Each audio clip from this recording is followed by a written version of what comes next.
All right, Mike here, back with another video with my guest, Doug. Ripperetti. Doug Ripperetti. So, Doug, you're a lapsed member, but you came back to the club. So, how Sure. long you been? Back here since 2013. 2013. So, we're going to talk today about Doug's project car, which is an amazing feat. We'll get into that just a minute. So, scan over here. It's a 2002. Right now with its hood up, so hiding the special package behind it. So, what was the inspiration behind getting a 2002? I had my first one when I was 20 years old, 1982. Okay. Bought it from a guy in Carmel, had it for a couple of years, and then found another 2002, a 73 in 1984. Right. Took the motor out of the 69, the first 2002 I had, and put it into the 73. That was a factory black sunroof car, and I had that for another 5 years, had dual Delardos, all types of trick stuff to it, and then kind of started going to bed, kind of started deteriorating. I didn't feel like working on it. I really didn't know how to work on cars back then, so I gave it to my brother. And so I got out of 2002s back in 89. Okay. And, then what brought you back? I'm a roofing contractor, and back in 2008, the economy kind of went bad. And so I live fairly close to Marina Airport, and because I live in Seaside, California, so I'd go by and check out all the autocross that's going on every weekend. So Golden Gate chapter holds autocross there, and then basically every other car club you can think of is at Marina. And I saw a 2002 out there, and I thought about it. I said, you know what, it's time to get back. It's time to get another one, yeah. So, like I said, the first one I had was a 73 round tail light car. I wanted to get another round tail light car with a sunroof. I just couldn't afford it back in 2013. Just the prices were still going up and stuff. But I found something down in Los Angeles that had a sunroof, good stance, everything kind of I wanted, and the heater worked, which was very important to me. All the electrical was good. Yeah, living out there by the coast. So I flew down to LA December 20th and drove the car home, and that's what I've been doing. That was 2013. I've been working on it ever since. Yeah, so why don't we walk towards the engine bay? We'll discuss, I guess, the most important modification to the car. Yeah, I had a guy that what are we looking at?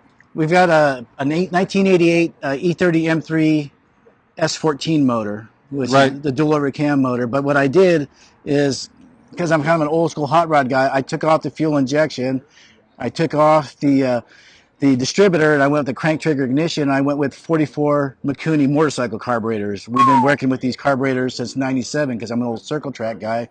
We were running asphalt circle tracks over Madera and some of the other tracks around. And the car we were running was a 4-cylinder, and we had the Mikunis and the same electromotive crank trigger system. So I was familiar with the setup and stuff with over 20 years experience with it. So I talked to my brother, who's the guy who built my motor for me. So we said, John, we're getting rid of the fuel injection. And I said, well, I want to do the carburetors, and here's where we're at. We dynoed it back in March. I got it back running in December. I got it December 11, 2017. Got it running the next day. Dynoed it back in March at a 209 to the rear wheels, just a little over 209 to the rear wheels. And so, so just for reference, what would the stock 192? Oh, well, the factory M10 motor is probably like 105 horsepower. Okay, so almost I doubled the horsepower. Double the horsepower, yeah. Wow. Add a little bit of weight to the car too because the motor's a little bit heavier. Yeah. And I put a 20-gallon fuel cell in the back, so with 14 gallons of fuel, me out of the car, it weighed 2482. So just under 25 pounds with me out of the car with 14 gallons of gas. Still very light, decent, especially compared to today's cars. Yeah, and then with the horsepower to weight ratio, it's a pretty exciting thing. I put a 5-speed in it out of a E21. Okay. I put power windows, power door locks. Oh wow. Put a center console there out of another car. It's kind of just to give a little bit of lift. So like a Frankenstein of BMW and other parts. So the seats are from Miata? From Miata, yeah. I cut out all the factory seat mounts that were right here, and I put in my own seat mounts. Oh, wow. Air fuel ratio gauge is right there under the dash. That's pretty cool.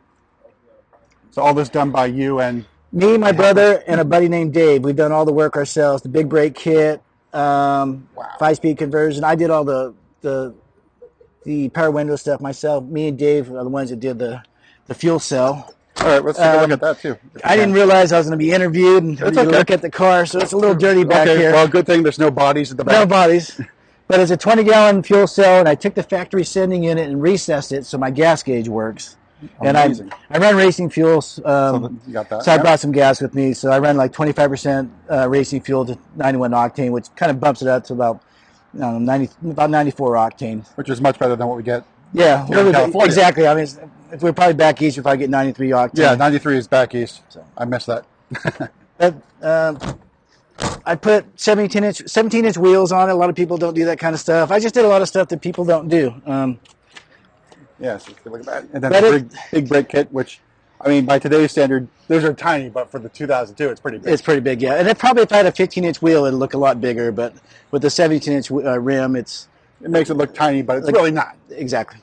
So now you've done all this to this car. So what do you do with the O2 here? I just drive it a lot. It looks really good from 40 feet. I mean, it's got its flaws and stuff. So based on the driving, so we're here at Coast BMW down in San Luis Obispo, and you're from Seaside, so it's a nice adventure. 141-mile drive from my house to here.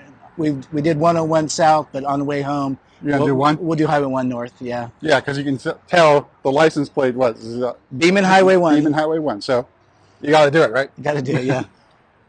This is awesome. So other than drive it, do you take it to other Golden Gate chapter events? Yeah, I was up. I don't do any autocross. I raced up till 2008. I raced circle track for 20 years. So I had all my racing experience behind me. I actually did one autocross probably back in, it might have been like 87 up at the Pleasanton Fairgrounds. I was living up in San Ramon. I did entered one autocross, and I had Bill DeLardo's on my 73 and stuff. It was fun, but I was kind of a circle track guy. I going around in circles and stuff. But when, like I said, the economy took a crap in 2008. I just wanted to, do something where I could just go out and drive and just have fun, enjoy it. Yeah, so I was up at Moraga last week for BMW Cars and Coffee. That was a lot of fun. Yeah, a lot of backward driving. Yeah, so Moraga is still a hike from Seaside, so it's probably almost the same distance. It was probably, with the back road drive I did, it took me 2.5 hours to get there. So. Wow. So dedicated chapter member who loves driving. Love driving, yes. Driving this car everywhere. Yeah, since December 12, 2017, I put a little over 18,000 miles on my car. Wow. Yeah, so. That's amazing. A lot of driving. Yeah, a lot of cars and coffee events every weekend. I probably go to during the summer from May to October, I probably do 8 to 11 car and coffee events a month. Yeah. That's awesome. So I guess the one thing we close on is usually, what do you think is, or what do you like best about the chapter? What's the thing? I like car people, and I like people who have the same interest as me. And BMW is a lot of fun. And the 2002 in 831 where I live in Monterey County, there's about 20 of us strong in the 2002 group. Our shirts, Monterey Bay Area 2002s. Custom made shirts for the O2 group. For the O2 guys in Monterey Bay, yeah. So that's awesome. So I don't know if you know about the BMW CCA Foundation doing the O2 exhibit. Yes, the one back east. Yeah, have you been out? Are you planning to go out? No, but I've seen a lot of videos of it. I've seen a lot of photos of stuff. Very cool. Yeah, you've probably seen some of mine because I was out there before it launched. Oh, awesome! It's a fantastic display. I think they'd actually love this car because of what you've done to it. It's definitely a one of a kind. Yeah, what I've done here, what my brother and I have done, has never been done before. I mean, people probably put Webers on. Yeah, I've seen the S14 swaps, but not to what you've done. Yeah, nothing. We did a lot of re-engineering to get this thing to work, and it's amazing. Runs cool. I got all the gauges that let me know where I'm at and stuff. So even regarding air fuel ratio, I know if I'm running lean or where it's at and stuff. But it's good. 209 to the rear wheels. My brother and I are pretty happy with those numbers. And like I said, my brother, he's in Kuna. He has a machine shop. He's the one that built the motor. So very proud of what he did. That's awesome. Yeah. Well, again, thanks for your time. Thanks for your membership. Thank you. Great to meet you and meet this awesome car. Yeah. Thank you very much. That's it, guys. Thanks. Thank you.